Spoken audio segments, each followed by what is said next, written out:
Welcome back, fellow cat advocates. It is the Cat Advocate here. Today, I want to talk to you about a disturbing trend that is not too new in this world, unfortunately. They're called crush videos. You will see what they mean here in a moment. I do have a video that I want to play here that alleges a couple who participating in these crush videos, and we'll talk more about it after the video. It's about 2 minutes long. We'll talk in a minute.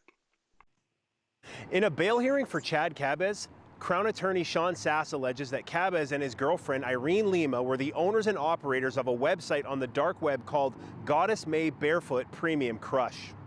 Sass says the two made videos of animals, specifically cats and kittens, being crushed by Lima using her feet, then sold for profit. These are not quick kills, as the timestamps seem to indicate. Some of these videos are 5 minutes long. They're staged, premeditated torturings that result in the death of very vulnerable animals. In August, the animal protection officer got an anonymous tip from someone on the dark web. The tipster discovered the Barefoot Crush site and believed the couple involved were from Winnipeg. Winnipeg police started investigating and found a Reddit account called Fit Foot Lover, which they believed belonged to Cabez. On the Reddit page, Cabez talks about Lima's feet and makes references to his dark website. For anyone who's following my girlfriend's crush adventures, please DM me on how to find her newly established group elsewhere. Police say the anonymous source conversed with Cabez on Reddit and got instructions on where to find the videos and how to pay. The main page of the dark website reads, "This is a place to exchange barefoot hard crush. Previews of May's work will be posted and her content will be available for purchase. Each member will be required to provide one barefoot hard crush video prior to entry.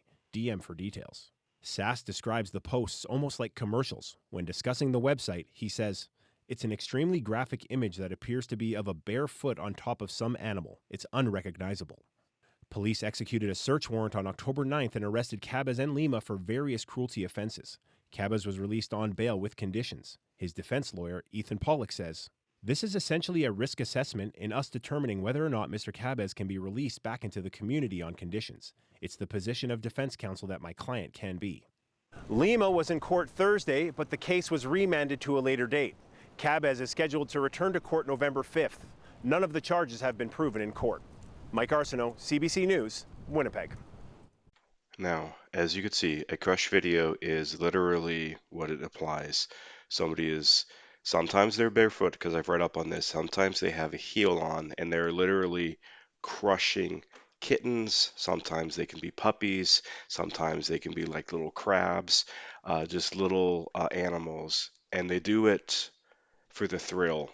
A lot of the times it is a sexual thing for them. They get off on it for whatever reason, and then they distribute it to other people that also enjoy watching these videos. Now, unfortunately, doing a little bit of research up in Canada, Canada's animal cruelty laws are kind of vague and they're not very strong because unfortunately Canada, like a lot of parts of the world still view animals as legal property.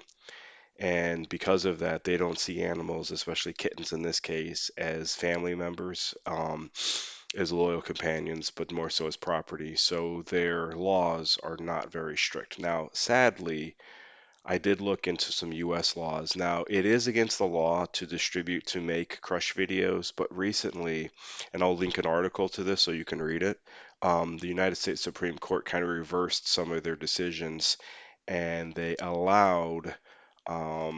struck down a law that bans crush videos back on April of this year. I will link a article about that. But what do you think? Crush videos, should they be legal? Should they be illegal? What should happen to the people that make these videos and distribute them? Death penalty? Is that too far? Is that too much? Life in prison? What do you think? Leave a comment. Also, recently I did make a video that talks a little bit more about abuse on YouTube. And if you want to check that video out, just watch the video up here, and I will catch you next time. Always remember to speak up for those who cannot. We are cat advocates, we are animal advocates, and we need to speak up for those who cannot. I will see you next time. Take care, God bless, and goodbye.